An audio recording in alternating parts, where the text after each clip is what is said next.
عسلامة. شكون فيكم يعرف الحادثة اللي اختلط فيها الدم التونسي بالدم الفلسطيني وانتهكت فيها إسرائيل السيادة التونسية؟ اليوم باش نحكيو على أحداث حمام الشط.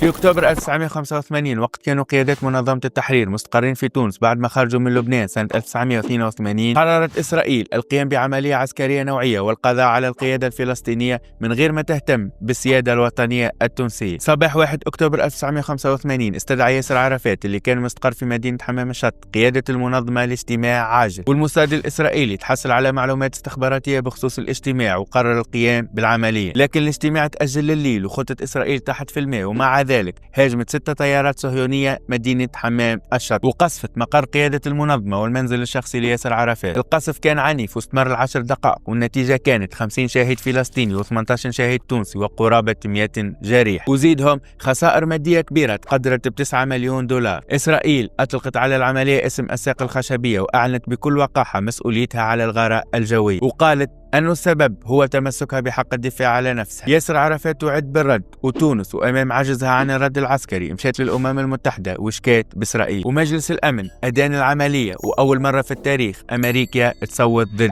إسرائيل. أحداث حمام الشط أكد أنه الكيان الصهيوني كيان مجرم وكيان مارق لا يحترم القانون ولا حقوق الإنسان.